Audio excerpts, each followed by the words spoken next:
Cuando estamos bajo los ataques de los ejércitos del sufrimiento, no tenemos que pensar, uy, no tengo armas que esgrimir. Pero empecemos diciendo cómo nos sentimos. Porque al cabo el sufrimiento y la fuerza son dos caras de la misma moneda. Cuando yo era más joven escuché a un predicador decir que Dios nunca usará a nadie si no lo tritura primero. A mí nunca me gustó cómo sonó eso. Decía, Señor, déjame entrar de lleno en el ministerio. ¿Podríamos evitar el triturado? No tienes que triturarme a mí, puedes confiar en mí. Soy de los que no necesitan trituración. Pero después descubrí que Dios no hace excepciones. Cuando reflexionamos en nuestra vida pasada, sin duda vamos a celebrar éxitos, victorias, pero nos vamos a enorgullecer cuando miremos por encima de nuestro hombro de haber soportado días difíciles. Todos soñamos con ganar la corona como David, pero vamos a ser definidos por la forma en que hemos superado la decepción, la depresión, la temporada de la cueva, enfrentando nuestros miedos, habiendo aprendido de nuestros errores. Te doy mi palabra que vamos a evocar nuestro pasado y veremos esa temporada como buenos recuerdos. Dolieron, pero forjó fe en nuestro corazón. Entregarnos o rendirnos nunca fue una opción para nosotros. Se supone que no estamos hechos de esos, no somos gente que nos rendimos, somos gente que seguimos adelante.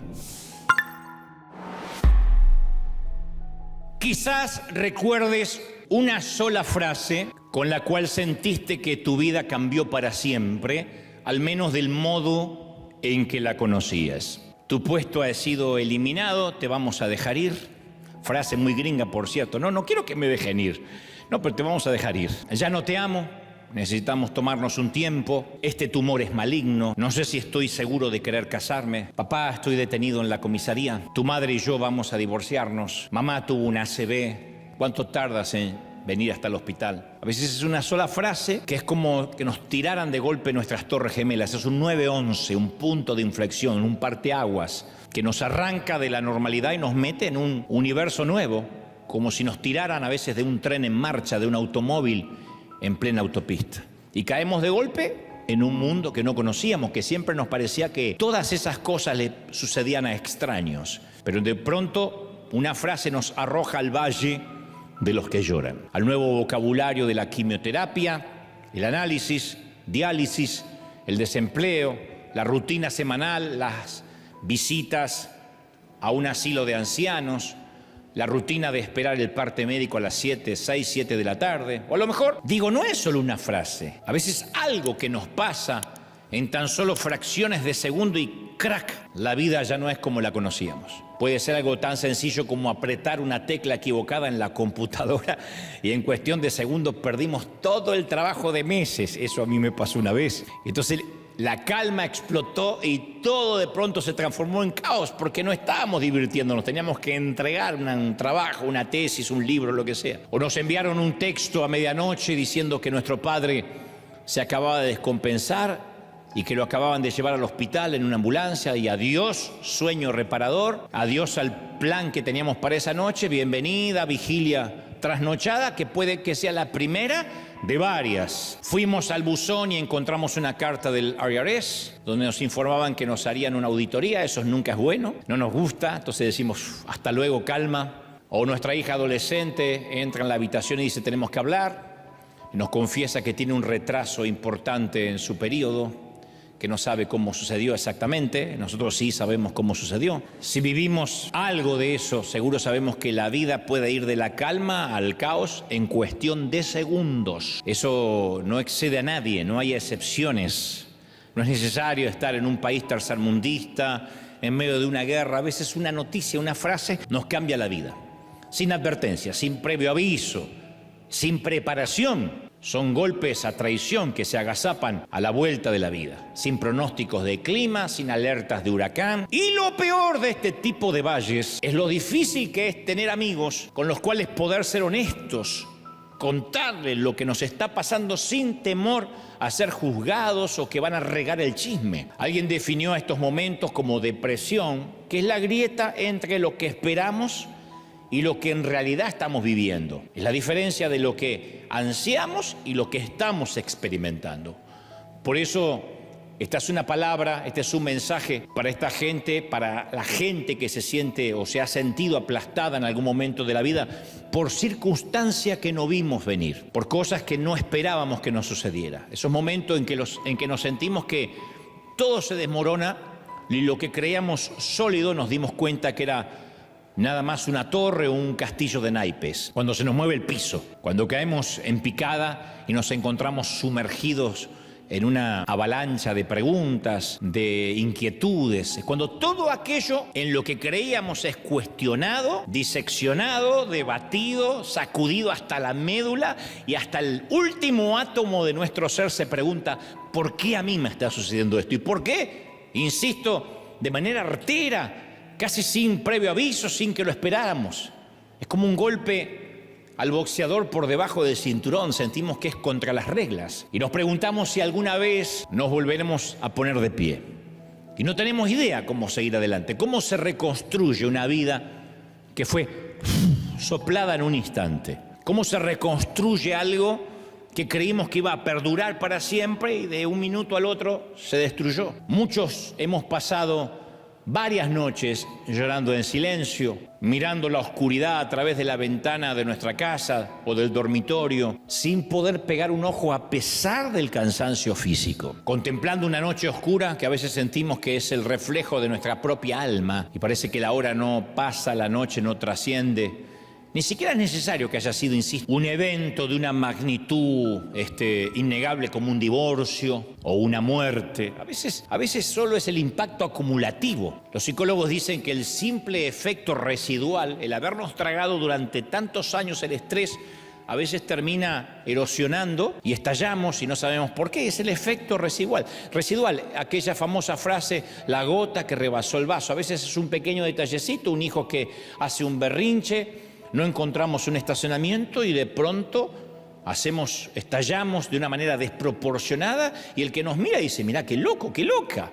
Lo que no sabe es que tenemos un efecto residual, venimos acumulando estrés, tragando surmenage a través de los años. Pero en estas temporadas abrasivas, cáusticas, difíciles, no estamos solos. Yo nunca te plantearía algo en el cual te vayas de aquí diciendo, bueno, me tocó bailar con la más fea y esto no se va a resolver nunca. No, hubo un gran héroe que atravesó lo mismo que nosotros. Yo recordaba ayer cierta temporada en la vida de uno de los hombres más aventureros que ha vivido jamás, el rey David. Las escrituras relatan que por un largo periodo David experimentó una magnífica cadena de milagros. Fue como que todo le iba bien, por un largo periodo, de jovencito. El día en que David fue ungido por el profeta Samuel fue uno de los días más memorables de su adolescencia y a partir de ahí comenzó una vida ascendente. Fue llevado del anonimato al estrellato. Cuando era un muchachito, derrotó al más formidable enemigo de Israel, Goliat. Y el rey Saúl lo seleccionó como su músico personal. Le ofreció la mano de su hija, de la princesa del reino. Así que era un pastorcito que terminó viviendo en el palacio. Y por una larga temporada, todo lo que tocó David se convirtió en oro. Era una suerte de rey Midas para los que conocen la mitología griega. Lo que tocaba se convertía en oro. Pero no se convirtió en rey, conforme le había dicho Samuel, al día siguiente del ungimiento. David no llegó a ser monarca hasta la edad de 30 años. O sea que desde la adolescencia hasta la edad madura él no llegó a ser rey. Y en el medio hubo un silencio y un interludio de al menos unos 15 años que tuvieron que haberse sentido como una eternidad. Uno por uno, todas las cosas, una por una, todas las cosas en su vida le fueron arrebatadas, todas las cosas buenas. Así como su vida iba ascendiendo, un día, un golpe a traición, como te dije hace un ratito, a la vuelta de la vida, ¡pac! Saúl le tuvo celos, David pierde su empleo.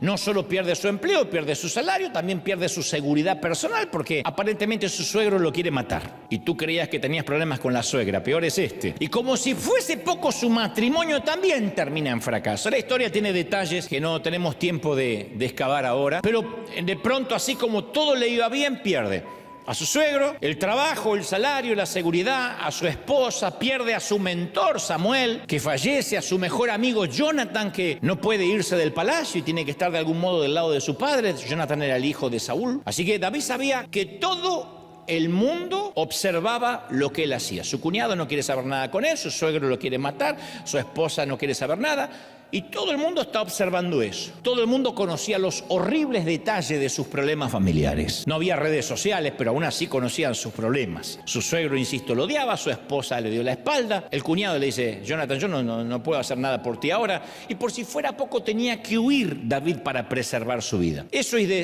de 100 a 0 en un instante. David empezó a huir, a escapar del hombre más poderoso del mundo conocido. Finalmente la palabra dice que David huyó a una cueva llamada Adulam. Alguna vez te hablé de esa cueva. Y ese fue definitivamente el salto al vacío del muchacho. El saltar sin red. Yo hablo de esa sensación que te decía recién, en el cual sentimos que ni siquiera tenemos un sitio donde caernos. ¿Se acuerdan la frase de nuestros padres? No tienes ni dónde caerte muerto. Pero yo hablo cuando no tenemos dónde caer en referencia a que no sentimos que haya cuerdas de amor, como dice la canción basada en la palabra debajo nuestro. Cuando sentimos que debajo nuestro es la nada misma. Cuando ni siquiera podemos convencernos de que caeremos en la gracia, sino que sentimos que caemos de la gracia. La frase saltar sin red nace justamente de los trapecistas. Mientras el acróbata se balancea muy alto, llega el momento en que se suelta del trapecio y queda suspendido en el aire. Lo hemos visto, si no es en un circo en vivo, en la televisión, en el cine. Y cuando queda suspendido en ese instante, yo creo que debe sentirse como una eternidad. Porque el acróbata queda suspendido en la nada. Y es demasiado tarde para agarrarse otra vez del trapecio y ya no hay vuelta atrás, está en el aire. Segunditos o... me parece que son microsegundos, pero tampoco puede ser sujetado porque el que lo va a recibir, porque está ahí en el aire. Entonces el acróbata no puede acelerar la recepción. Y en ese momento su único trabajo es quedarse tan quieto en el aire y tan estático como sea posible. El acróbata jamás debe tratar de recibir al receptor, tiene que esperar en absoluta confianza que lo agarren. Y el receptor lo agarra en el aire al que está esperando. Su trabajo no es agitarse ansiosamente, porque si lo hace podría propiciar su propia muerte. Su trabajo es quedarse quieto, esperar en el aire. El que se suelta tiene que esperar que el otro lo agarre. Y yo sé que ahora mismo hay gente que está viviendo ese momento vulnerable, cuando tenemos que soltar aquello que Dios nos ha pedido que soltemos, pero todavía no sentimos que la mano de Dios nos esté agarrando. Y estamos ahí. Sí soltamos en fe lo que Dios nos dice, pero todavía no agarramos lo otro y estamos suspendidos en el aire, confiando en una palabra, te voy a agarrar. Es como cuando le dice a Pedro, baja de la barca, vas a ver que vas a caminar. Sí, pero él caminó sobre una palabra. Yo hubiese querido todo un tutorial cómo caminar sobre el agua. La cosa es que David estuvo literalmente viviendo en campos, en forestas, en cuevas, en desiertos. Tenía que vivir huyendo, sin red, sin contención emocional de ningún tipo, porque lo perdió todo. Era un alma sin techo, señores. David literalmente supo lo que era esperar en el aire, cuando no hay nada, cuando debajo no hay red, cuando no hay contención, ni la promesa que Dios le había dado, ni poder volver a su casa porque era un fugitivo nada menos que del rey. No podía mudarse a otra nación, no podía tomarse un avión y perderse en algún sitio. Literalmente entiendo cuando David dice, ¿quién me diera alas para volar? Me mandaría a mudar, viviría en una peña, en un risco, porque él vivía literalmente en el aire. Así que no somos los únicos. Obviamente la cueva donde él va a refugiarse no era un huequito en medio de la colina, era una abertura de por lo menos unos 12 metros, una abertura bastante grande, y fue allí donde David vería a Dios con ojos nuevos. Los tiempos difíciles producen necesariamente eso, que veamos a Dios con ojos nuevos. Cuando lo sagrado se nos vuelve común, cuando el tedio nos invade, cuando la bulia nos empieza a aburrir, de pronto una temporada en la cueva hace que abramos los ojos de otra manera. Y aquella cueva no era donde David quería estar. No lo hubiese elegido de manera arbitraria. No le hubiese dicho a la mujer, ¿no vamos una semana a una cueva? No, pero es donde David necesitaba estar según Dios por una temporada. La única razón por la que alguien iría alguna vez allí es porque no había otro lugar donde ir. No tenía opciones David, estaba en el aire. No es que tenía una cueva, un bosque, una casa, un albergue y eligió la cueva. Era lo único. Lo que trato de implicar es que nadie planifica estar una temporada en la cueva, en la soledad, en la tristeza, en las noches sin dormir, pero tarde o temprano, no espero muchos amenes, tarde o temprano todos tenemos que cumplir una temporada de cueva. Siempre hay alguien que dice, bueno, yo sí, los invito a mi cueva, pero esto no está mal decir amén. Lo que digo es que no despierta un júbilo, ¡uy, qué lindo! Vamos a ir a una cueva. No, pero todos nosotros necesitamos pasar una temporada en la cueva. La cueva es donde nuestras muletas nos son arrebatadas. Si estábamos aferrados a algo o a alguien, se terminó. David fue un líder gubernamental y militar y hasta un hombre dotado en la música y la poesía, pero como muchas personas que aman a Dios, también luchaba con la depresión. Yo creo que David fue el más ciclotímico, me parece el más bipolar que yo encuentro en las Escrituras, incluso superando a Nehemías, a Elías, porque durante sus años como fugitivo David tuvo que hacer frente a una plétora de emociones turbulentas. Eso está reflejado en sus salmos, en su prosa, en su poesía. Y muchos de nosotros hemos descendido a los fríos y oscuros límites de la cueva de la desesperación, de la soledad, de la depresión, del hartazgo, del cansancio que no podemos reponernos ni con 7, 8 o 12 horas de sueño, porque es un cansancio a nivel emocional, espiritual, ni siquiera es físico. Todos nosotros hemos estado allí. La cueva tiene esos recovecos escondidos y a veces nos sentimos perdidos. Aunque geográficamente vivamos en una ciudad, emocional y espiritualmente estamos o nos sentimos en una cueva. Es cuando comenzamos a imaginarnos que Dios nos abandonó o que no le importa lo que nos pasa o que su consuelo no llega a esta cripta oscura. O quizás sentimos que no le importamos a Dios, que metimos la pata muy feo, que agotamos el crédito de la gracia, que se cansó de perdonarnos. Pero las Escrituras relatan algo inesperado, algo que David ni en sueño se imaginó. El primer libro de Samuel, el capítulo 22, el versículo 1, narra que yéndose David de una ciudad llamada Gat, huyó a la cueva de Adulam. Y cuando sus hermanos y toda la casa de su padre lo supieron, vinieron allí a él. Y se juntaron además con él, dice la palabra, los afligidos, todo el que estaba endeudado, o sea, se juntaron todos los que no tenían un peso partido por la mitad, todos los que se hallaban en amargura de espíritu, y él fue hecho jefe de ellos y tuvo consigo como 400 hombres. Se juntaron todos los que de alguna forma se sentían como él. O peor que él. La mayoría de los eruditos cree que el rey Saúl había gravado al pueblo de Israel con un impuesto muy pesado, ¿no? Un gravamen injusto, arbitrario. Entonces, al parecer, cierta gente en su cólera, en su rebelión, iracundos por esta tributación injusta, acudía a la cueva para estar con David. Decía, no se puede vivir ya más en Israel con estos impuestos. Y algunos otros se creen que eran viejos amigos de David que acudieron a prestarle su apoyo. La mayoría de los ciudadanos todavía admiraba al muchacho mata gigantes. Y mientras más se filtraba la noticia sobre la huida de su héroe, más decidían unirse a David en su improvisado refugio. Y se unían ahí. 400 en principio, a priori. Se llenó con una encrespada variedad de gente rara que se unió a la banda. Toda gente rara. Y más adelante se nos cuenta que llegaron a ser 600 hombres, 200 más. Ahora, ¿qué tipo de personas eran los que se unieron a la cuadrilla? No eran los más plausibles, los más encomiables, no era la gente del jet set. La pandilla estaba compuesta por buscapleitos, por disconformes, gente que era buscada por la policía, por la ley. Eso es lo que yo llamo el buen humor de Dios. Porque cuando atravesamos una situación difícil, lo que menos queremos es tener que liderar y alentar a gente que está igual o peor que nosotros. Seguramente te pasó, a mí me pasó. Estás viviendo una crisis financiera y viene alguien y me dice, ¿no me aconsejas cómo prosperar? Te hagan decir, suicidémonos los dos. Estás viviendo una crisis matrimonial y alguien te dice, ay, ore por mi matrimonio. Y te dice, no, ¿por qué como Telma y Luis no nos tiramos por un barranco? David se había refugiado en una cueva para estar solo. Porque cuando uno está deprimido quiere estar solo, no tiene ganas de bañarse, no tiene ganas de peinarse, no tiene ganas de lavarse los dientes. Tengo mal aliento, ¿y qué? Y ahora de pronto ve que entra gente y ahora se encuentra rodeado por la peor caterva de Israel. Y este es el punto. A pesar de estar rodeado de gente, David es muy introspectivo. Se siente muy solo. ¿Cómo lo sé? Insisto, por el spoiler, por los salmos, porque él va a escribir cómo se siente. Tiene ese sentimiento de desazón, de desidia, de invisibilidad. Cuando notamos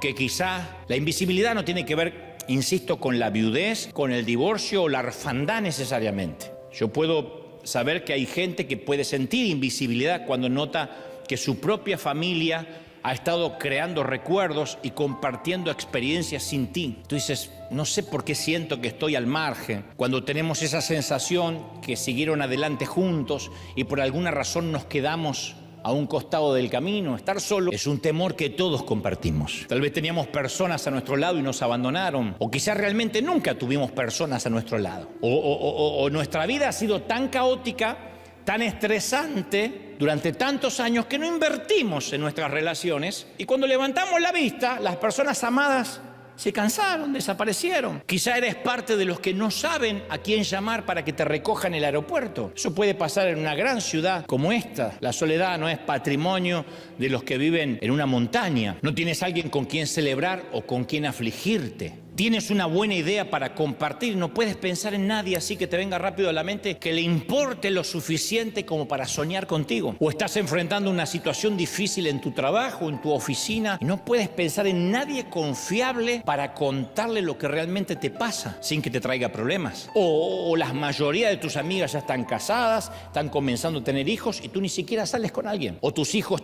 están creciendo, ya se están por ir, otros se fueron, estás soltera y la mayor parte del tiempo estás sola y estás comiendo sola otra vez. O no importa si eres mujer u hombre, pero llega el fin de semana y no tienes nada planificado. Todas las familias normales están emocionadas al reunirse para Navidad, Día de Acción de Gracias. La tuya está resentida, está dividida, está enferma. Juntarlos es una misión imposible. Necesitas hablar, pero no se te ocurre a quién llamar, y menos a estas horas de la madrugada. Y hace tanto tiempo que nadie te escucha de forma genuina que ni siquiera puedes recordar la última vez que te sinceraste. David siente todo eso junto y en ese orden. De manera que es muy claro, es muy transparente, muy diáfano con sus emociones. Entonces busca en la música, porque afortunadamente es compositor, el consuelo que necesitaba para poder atravesar esos momentos difíciles. Los estudiosos sostienen que David compuso por lo menos 8 salmos diferentes durante su vida como prófugo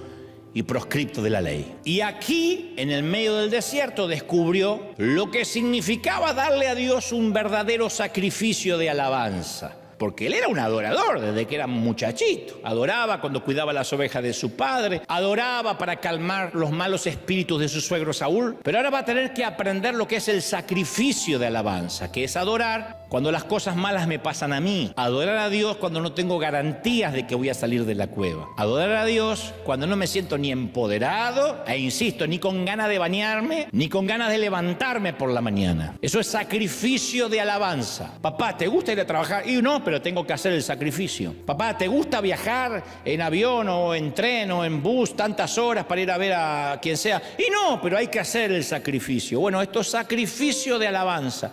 ¿Sientes ganas de alabar? No, este es el peor momento. ¿Que voy a sentir ganas de alabar si no quiero salir debajo de la manta? Pero voy a hacer el sacrificio de alabanza. Algunos creemos que no podemos expresar lo que nos pasa, porque de acuerdo con el sombrío estereotipo evangélico, siempre hay que estar calmados, positivos, repitiendo clichés, frases hechas, porque si no repetimos las frases, estoy empoderado, todo lo puedo en Cristo y esas cosas, nos dicen que no somos cristianos o que no confiamos en Dios. Ese evangelio procaz del empoderamiento ha permeado tanto la vida de la iglesia que carecemos de una teología de la adversidad. Cuando estamos ante situaciones difíciles no sabemos cómo actuar, porque como no nos dan ganas de empoderarnos, creemos que estamos haciendo algo mal. Y si nuestra mente, digo siempre, está inexorablemente conformada para ser positiva siempre, vamos a terminar viviendo un cristianismo imaginario, porque la vida no siempre va a ser positiva. Eso es una visión poco realista, sin sentido común. No podemos estar alegre y feliz 365 días al año. Aquel que dice, yo siempre estoy feliz, está empastillado. El que dice, hola Dios, está tomado, empastillado, varios tequilas, algo le pasa, porque nadie puede estar feliz todo el tiempo. Contento sí, porque el contentamiento es alegrarse, como dijo Pablo, a pesar de los avatares de la vida. Pero la felicidad, así como tal, como vivir, ay, estoy feliz, eso es otra cosa. Tema para otro mensaje. Yo me considero un tipo bastante positivo, pero hay algo que creo. Si no tenemos un punto de vista realista de la adversidad, cuando llegue el momento de atravesarla, el resultado no va a ser muy positivo. Porque nos vamos a sentir decepcionados, frustrados. ¿Y por qué me pasa esto? ¿Y por qué mi hijo está rebelde? Si yo le enseñé la Biblia desde chiquito. ¿Y por qué parte de la adolescencia, de la adversidad? ¿Y por qué una pareja entra en crisis? ¿Y por qué la suegra viene seguido? Porque es parte de la adversidad. Siempre se nos ha dicho que está mal quejarse, que eso es falta de fe. Pero lo que quiero notar es que David compuso varias canciones de queja durante su estadía en la cueva. Después en la vida también, en el palacio también. Porque el cambio geográfico no hizo que sus momentos de depresión se fueran totalmente. Pero en la cueva, escribió canciones de queja. Yo estaba leyendo que en la Biblia hay diferentes tipos de salmos, ¿no? Hay 3 tipos al menos que puedo identificar. Algunos son denominados salmos de acción de gracias, que todo es gratitud y por el sol y por el amanecer y el atardecer. Otros son salmos de entronización. Dios, eres majestuoso, poderoso, proveedor. Pero la categoría popular, la más común, la que más suenan, son los salmos de lamento. Los salmos de lamento pululan por encima de los otros temas. Y el salmo más frecuente trata de alguien quejándose ante Dios. Esto no enfada a Dios en lo absoluto, sino Dios no hubiese permitido que esto integrara el canon bíblico. No lo enfada a Dios la queja. Sí la queja que baja, porque eso es chisme. Las quejas que suben a Dios le agradan, las quejas que bajan no, porque el de abajo no te va a resolver nada. Ay, no sabes aquella hermana lo que me hizo. ¿Y qué te va a resolver la otra chismosa? En cambio, si sube, Dios lo puede sanar. Ahora, muchos no tenemos el valor. Las quejas siempre suben, nunca bajan, acuérdense, en cualquier empresa, en compañía, una iglesia. Sin embargo, muchos no tenemos el valor para hacer esto. Entonces nos vestimos con un traje estoico, ¿no? Tapamos las heridas con un apósito. Nunca hacemos catarsis con Dios para que Dios vea que confiamos en Él, como si Él no conociera nuestro corazón. Pero hay una temporada para estar tristes y está bien. Yo tengo un mensaje que dice: está bien que no estés bien. Está bien. A ver, un amigo nos ve por la mañana en la oficina el lunes y nos pregunta: ¿cómo va todo? ¿Qué respondemos? Bien, bien, bien. O si no, algo muy hispano, no me puedo quejar. Si me quejara, sería un desagradecido. ¿Cómo que no te puedes quejar? ¿No tuviste una discusión con tu hijo esta mañana? ¿No acabaste de recibir un maltrato de tu jefe? Sin embargo, le decimos una mentira a un compañero de trabajo y no nos molesta porque no le incumbe a él. Está bien. Le decimos: no me puedo quejar. ¿Qué le vamos a andar contando? Si le contamos del jefe hay conflicto de intereses porque compartimos el jefe. Si le compartimos del hijo nos va a juzgar. Va a decir: mira, este creyente tiene problemas con el hijo. Entonces uno dice: bien, bien. Está bien. Porque uno decide quién entra a nuestro círculo íntimo. Pero no podemos poner a Dios al mismo nivel que un compañero de oficina. Porque Dios estaba con nosotros durante la discusión con nuestro hijo. Él estaba ahí. Y también le entristeció la confrontación con nuestro jefe. Y si cuando vamos a orar forzamos la sonrisa y decimos: ay, Señor, aquí estoy, no me puedo quejar, Él se entristece de nuevo, porque Él sabe por lo que atravesamos y espera tener el gusto de llevar la carga con nosotros. Quiere que le contemos, quiere que le digamos, ¿sí? Está mal, Señor, estoy de mal humor. La autenticidad atrapa la presencia de Dios. No el fingir: aquí estoy tu siervo, Señor, resistiendo. No aguanto más. Dios no va a decir: pero qué poca fe. A Él le encanta un hijo que viene a compartir las cargas. Señor, no puedo llevarlas yo, estas cargas sobre mis hombros, soy humano. Y David, un hombre conforme al corazón de Dios, descargó sus emociones en colores violentos y en un crescendo casi operático, como se hace en las óperas. Y cuando uno lee su poesía descarnada, uno se estremece. Lo que pasa es que uno a veces lee los salmos como si fueran las promesas de las galletitas de Panda. A ver, te bendeciré Jehová, te bendeciré Jehová. No, esto es poesía, prosa, que fueron escritas desde las heridas abiertas. Yo creo que el punto inicial para tratar con nuestro fracaso es encararlo con sinceridad. Como dije el domingo pasado, decir: bueno, esta es mi familia disfuncional, necesito ayuda. Porque si uno disfraza y pinta por fuera lo que está pútrido, nunca podemos sanar. Hay que darle nombre a nuestro desánimo. Y David le puso le puso hasta música al desánimo. Y compuso algunos salmos para que podamos cantarlo todos aquellos a quienes nos tocó, nos toca o nos tocará alguna vez ser huéspedes de la cueva. La gama artística de David fue impresionante, fue muy ecléctica. Él incursiona en muchos géneros, pero mi disco favorito es escuchar a David cantando blues. Me encanta cuando canta blues. Te dirán: ¿y cómo sabe que canta blues? Bueno, ahora paso a explicar. Es un tipo informado. David tiene 3 cortes grabados, 3 sencillos grabados en esa cueva.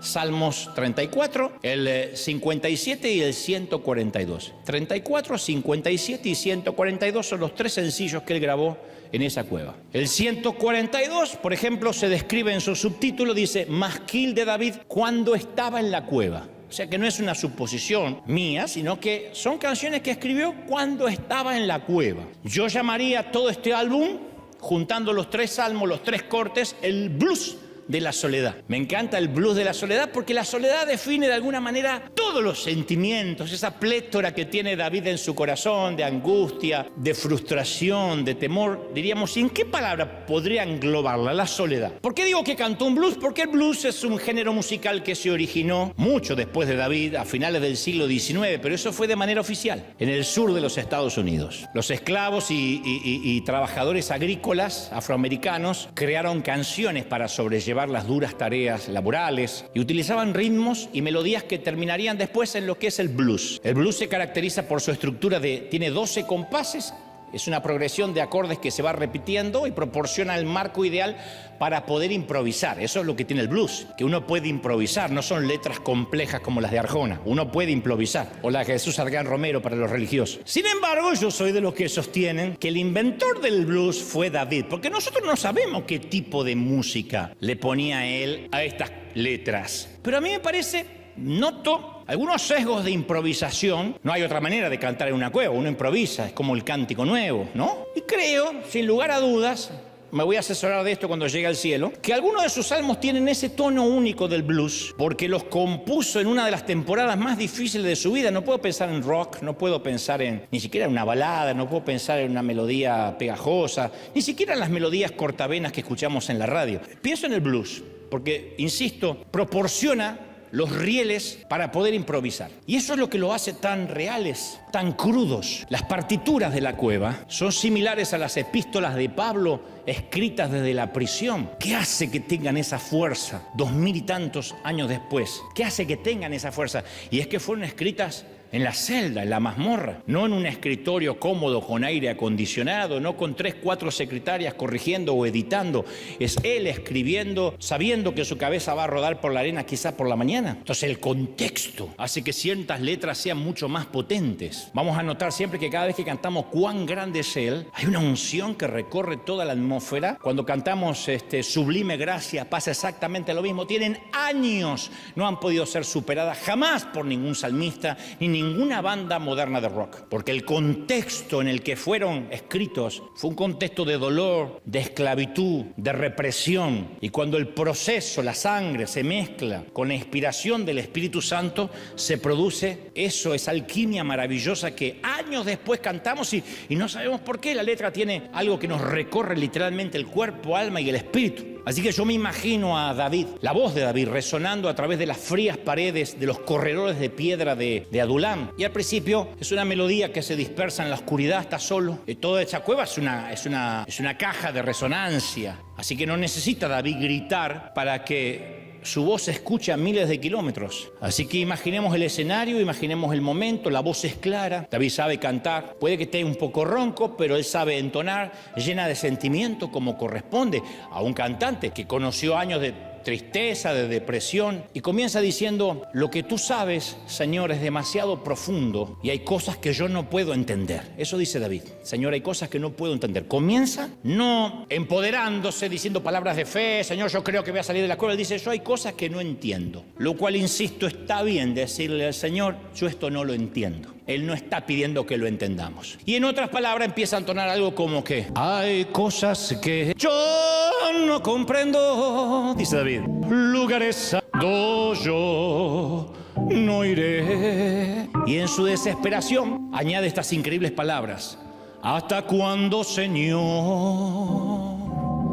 me olvidarás? ¿Hasta cuándo, Señor, huirás de mí? David era un hombre que se pasó 500 días atravesando una foresta. La persecución de Saúl duró casi 9 años. Por eso decía: ¿hasta cuándo, Señor, huirás de mí?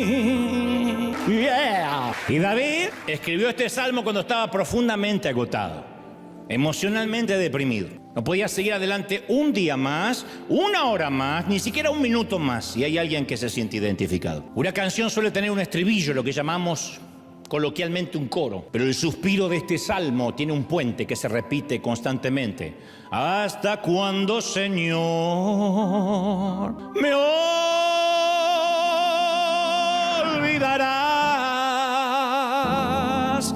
tumba en toda la cueva. David confiesa que su espíritu se siente angustiado.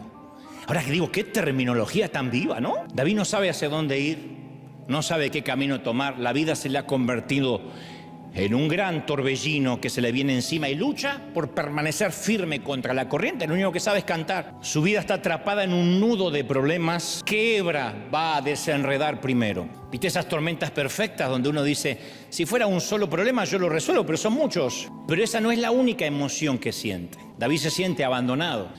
Para mí que este es uno de los versículos, de los salmos más tristes de la Biblia. David canta en el Salmo 142. Mira mi diestra y observa, ya no hay quien cuide mi vida, oh Señor. No hay palabras más desoladoras que esas. No hay quien cuide mi vida. Aún con una turba de partidarios que lo buscan para estar con él, está más convencido que nunca que a nadie le importa su persona. Él sabe que toda esa gente, hoy 400, mañana 600, les importa lo que él puede darles a ellos. Una revolución, un golpe de estado contra Saúl, la derrota de Gigante, las batallas que libra, lo siguen por su don. Él sabe que lo siguen por su don. No hay peor cosa que saber que hay una multitud que te sigue por el don y no por quién eres. Está bien, son las reglas de juego. Es el síndrome de la mayoría de pastores y líderes que me están mirando. Dice, la gente me ama. Hay gente que dice amarnos, pero solo aman aquello que podemos darles. Y el día que creen que ya no les vamos a dar nada, o no tenemos nada que les interese, nos dicen ya no vengo más. O algunos ni siquiera eso, se van, desaparecen. Entonces, hay una cueva llena de voces que solo exigen algo, puede llegar a ser muy solitaria. Si no, no habría reyes, presidentes, cantantes, rockstar que se sienten solos. ¿Acaso no llenan estadios, no llenan plazas? Pero cuando todo un gentío demanda un don y no ama necesariamente a la persona, la soledad se siente. Y la soledad no es ausencia de rostros. La soledad es ausencia de intimidad. Por eso las ciudades populosas como estas suelen ser a veces caldo de cultivo para la desesperación, la soledad, la enajenación. Nadie sabía la profundidad de las emociones de David. A nadie le importaba lo que sufría. Dice por ahí, ríe y el mundo reirá contigo, llora y llorarás solo. Los problemas estimulan la soledad alimenta la depresión. Y este es un tópico muy delicado para el cristianismo actual. Alguna vez lo traté. Nos puede pasar a todos, no importa lo que digan otros predicadores, no importa los cambios que hagamos. A veces la nube oscura nunca cambia y con el tiempo termina definiendo nuestro cielo. La depresión es un camino a través de la oscuridad, sin señales, sin vistas panorámicas, sin un destino claro. Por lo menos así es como se siente. Un consejero describió la depresión y la soledad como una agonía permanente, noche tras noche, día tras día, casi a nivel arterial. De hecho es a nivel arterial, el corazón no bombea de la misma forma si no estuviésemos deprimidos. La depresión espiritual es equivalente al cáncer. La diferencia es que la depresión va haciendo metástasis por dentro, igual que el cáncer, pero el cáncer lo reconocemos, la depresión a veces no. Nos reprenden, nos dicen que digamos frases, que repitamos. Es un asesino silencioso, es un parásito, un patógeno de la mente. Y hay que estar alerta porque puede llegar a nuestra vida y hay que ser muy empáticos cuando llega a la vida de quienes amamos. No juzgarlo, no decir sos un vago, lo que no quieres es trabajar, porque no necesariamente puede ser eso. No decirle no quieres salir de la cama, que cómo no te puedes reponer, dónde está tu confianza en Dios. Es una condición humana el estar triste, que no respeta la estatura espiritual de nadie. Yo he escuchado a cientos de predicadores proclamar que si uno está en depresión es porque no es un verdadero cristiano. No le creas a esos timadores. David era un hombre que amaba mucho a Dios y que Dios amaba mucho también. Sin embargo, luchó con la depresión toda su vida, especialmente porque él estaba en el pináculo de la gloria y después tenía el bajón que a veces le pasa a los artistas, a los jugadores de fútbol, a aquellos que están en una gran fiesta y después tienen que irse solos a una habitación. Nuestro error como cristianos es privatizar nuestro dolor, ocultarlo, meterlo en un búnker, blindarlo para que no se den cuenta. Pero yo soy de los que sostiene que cuando damos a conocer nuestro dolor, somos auténticos ante Dios, ante la gente, podemos pedir ayuda, encontrarla. Así que David hace lo que la mayoría de nosotros haría al estar deprimidos. Se sienta con su bloc amarillo, procede a hacer un balance de su vida, los pros, los contras, el debe y el haber, y compone el blues de la soledad. Así que sigue cantando y no mejora la letra. Mis enemigos son mucho más fuertes, y yo solo sé que voy a morir. La depresión no es el mejor estado de ánimo para formular conclusiones objetivas, claras. Cuando estamos tristes es imposible razonar sobriamente. Mi sugerencia es que nunca tomes decisiones estando triste. Lamentarás esas decisiones que tomaste en tiempos de guerra cuando lleguen los tiempos de paz. David se compara con un hombre encarcelado, en una cueva pero encarcelado. No puede salir, se siente encerrado en la mazmorra de la desesperación. Había lanzado la piedra a un gigante y ahora otro tipo de gigante había penetrado su cabeza. Casi era un ojo por ojo. Le había pegado una piedra en la frente, en la mente, en la cabeza a Goliat, y ahora otro parásito se le pega en la frente a él. Quizá porque David es un hombre conforme al corazón de Dios, es que está dispuesto a abrirle el corazón a Dios. Por eso yo siempre me he preguntado qué hizo Dios que lo llamaras un hombre conforme a tu corazón. Y es que lo veo que él no tiene temor de escribir estas canciones y que queden aquí registradas por años. No las oculta, no lo escribe en un diario íntimo y lo pone bajo llaves. Lo vierte todo delante del Padre, no finge. Cuando David siente que le gustaría ver a sus enemigos morir de manera violenta, se lo dice a Dios. Me gustaría verlos reventar. Amén, dijo uno así. Está bueno. Está bien, porque una vez se finge, ay Señor, yo amo a mi enemigo. No, yo todavía no lo amo. Yo creo que le vaya mal. Que Dios nos va a calcinar. Por eso, si acaso, por más que lo digamos de la boca para afuera, si en el corazón no lo amamos, Dios lo sabe.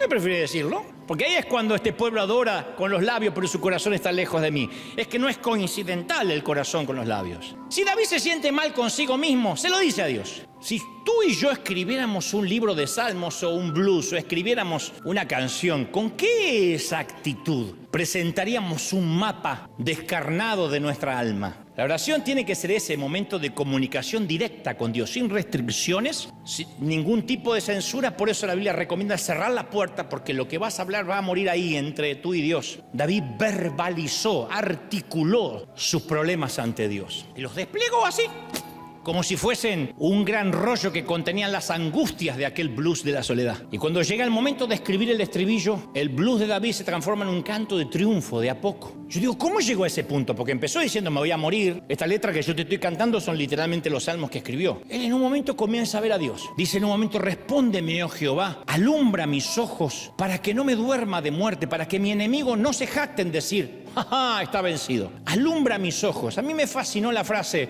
oh mi Señor, alumbra mis ojos. ¿Por qué Dios no me dio la voz de un moreno? Yo al principio lo interpreté como, Señor, muéstrame lo que estás haciendo, ¿no? Trae luz a mis ojos. Occidentalmente pensamos, muéstrame lo que estás haciendo. No es lo que quiere decir. Leyendo el contexto, está diciendo, Señor, pon de nuevo la luz de mis ojos. Es muy fácil notar si una persona está deprimida. El rostro la delata. Yo tenía un mensaje que decía, yo sé que estás en crisis porque me lo dicen tus ojos. La depresión transforma el semblante. Es una máscara vacía y rígida que ningún rímel, polvo o maquillaje puede tapar ni disimular. Sobre todo la luz de los ojos de una persona se apaga. Y David canta algo muy emotivo. Está pidiendo volver a brillar. Y luego agrega, mi corazón te canta salmos, me alegraré, mi salvación. ¿Cómo me alegraré en mi salvación? ¿Cómo lo ha salvado Dios a David? Saúl todavía lo está persiguiendo. Sale de la cueva y le vuelan la cabeza. Saúl tiene ejércitos que lo superan numéricamente. Las cosas están tan desesperanzadoras como siempre desde antes que empezara a cantar. ¿Qué cambió? ¿Por qué habla, me alegraré en tu salvación? ¿Por qué canta? Nada cambió, excepto la memoria de David. Cuando el espíritu de la adoración se apoderó de él, recordó que nada había cambiado en cuanto a Dios. Dios seguía siendo real. Había sido poderoso en el pasado y había estado con él contra el gigante. Y ese mismo Dios seguía sentado en el trono, no había cambiado. ¿No es maravilloso? Su salvación. Dios tenía un plan para David y eso no había cambiado, independientemente de dónde estaba ubicado geográfica o topográficamente. Y al recordar esas cosas, David empieza a cantar, sigue el blues, pero era con gozo. Qué espantoso, ¿no? Cuando en medio de la crisis nos quedamos atrapados en la claustrofobia del presente y no podemos ver lo que Dios hizo o lo que Dios va a hacer. A veces la cueva es tan imponente que a menudo bloquea nuestra vida hacia adelante, lo cual sería lógico, porque uno dice, ¿a dónde? ¿A dónde voy? Pero qué feo cuando el presente bloquea lo que pasó hacia atrás. Dios nunca nos dejó. Necesitamos desesperadamente recuperar la perspectiva. ¿Y cómo uno tiene perspectiva dentro de una cueva? La perspectiva es en la cima de un monte, ¿o no? Uno mira toda la ciudad.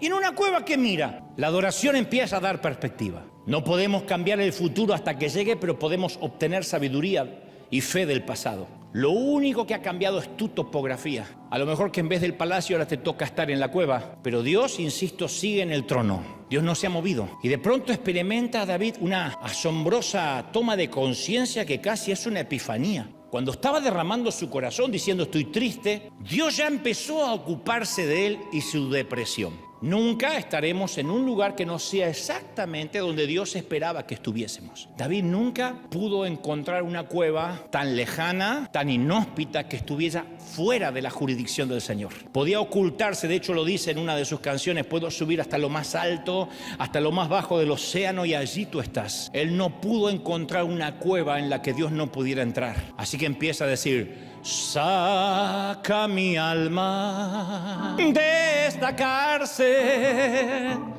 para que alabe tu nombre, oh Dios. Ahora es como que David tiene la libertad de alabar a Dios. Es la primera vez que dice, sácame para que te pueda alabar. David había viajado desde la prisión a la alabanza. A nosotros nos preocupa nuestra circunstancia, a Dios le preocupa nuestro carácter. Y Dios permite los tiempos difíciles de cueva para beneficio de nuestro carácter. Y hasta que haya terminado la gran obra invisible para nuestros ojos terrenales, vamos a estar un tiempo ahí. Dios nunca tarda demasiado, nunca llega tarde, nunca pierde el control, no importa cuánto llevemos de estadía en la cueva. Dios nunca se va a dar por vencido con nosotros, nunca va a dejar de ocuparse, nunca va a abandonar la obra que ha comenzado en nosotros, de la cual nuestra cueva, sin duda e inequívocamente, forma parte. Una parte fundamental del trato de Dios. A mí me encantan las agudas palabras de Isaías 49:15 que dice, se olvidará la mujer que dio a luz por dejar de compadecerse del hijo de su vientre, aunque ella se olvide. Yo no creo que una mujer se olvide que alguna vez tuvo un bebé, así lo haya regalado, entregado, dado en orfandad, no sé, dado en adopción o lo haya dejado huérfano o lo haya tirado. Nunca se olvida, a menos que tenga un problema mental. Y Dios también habla de eso. Aunque ella se olvide, yo no me olvidaré de ti. Y aquí que en las palmas de la mano te tengo esculpido. ¡Ah! Te tengo esculpido en las palmas de la mano. O sea que no hay una mañana que Dios no se mire las manos y no lea. En mi caso, Dante. Lo tengo en la cueva hace un tiempo. La imagen es una foto mental instantánea. Nuestro nombre está tatuado en las palmas de la mano de Dios. O sea, no se pueden desprender. Y es así como David logra atravesar esta crisis de su vida, dándole a Dios sacrificio de alabanza. Leemos a veces los salmos aquí en Anaheim de un punto de vista occidentalizado, pero la pandilla de David cantaba con las partituras originales. Eso es lo que distingue al creyente verdadero. En medio de la más honda aflicción de su vida, sus voces se alzan en alabanza a Dios.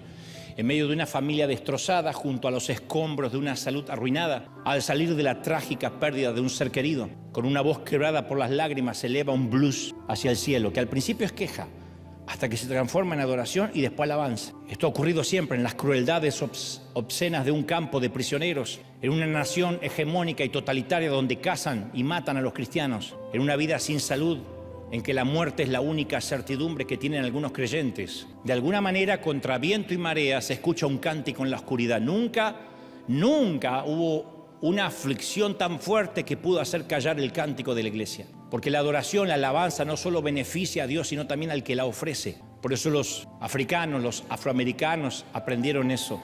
Cantar, adorar, aunque estén en un bote de remos, encarcelados, en cadenas, azotados. Nunca pudieron detener al gospel, nunca pudieron detener el blues. Cuando estamos bajo los ataques de los ejércitos del sufrimiento, no tenemos que pensar, uy, no tengo armas que esgrimir. Aunque el principio de la balada se parezca a una simple queja, insisto, tenemos que elevar el blues de la soledad y empezar a adorar a partir de la soledad. No te estoy diciendo, dile a Dios lo grande que es, porque es probable que en la cueva no lo puedas ver en principio. pero empecemos diciendo cómo nos sentimos. Porque al cabo el sufrimiento y la fuerza son dos caras de la misma moneda. Cuando yo era más joven escuché a un predicador decir que Dios nunca usará a nadie si no lo tritura primero. A mí nunca me gustó cómo sonó eso. Y así acostumbraba a orar de que yo fuera la excepción. Decía, Señor, déjame entrar de lleno en el ministerio.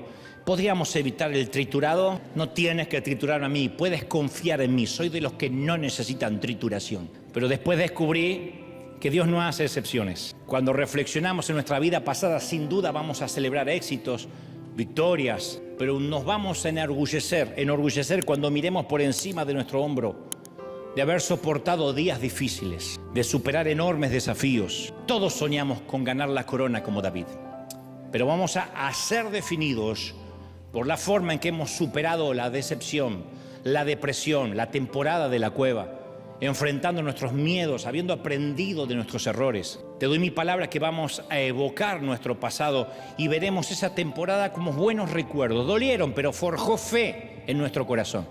Hay que resistir, gente. Entregarnos o rendirnos nunca fue una opción para nosotros. Se supone que no estamos hechos de esos. No somos gente que nos rendimos. Somos gente que seguimos adelante. No te pierdas los próximos mensajes que renovarán tu alma. Haz clic en el siguiente video y sigue fortaleciendo tu fe en la presencia de Dios.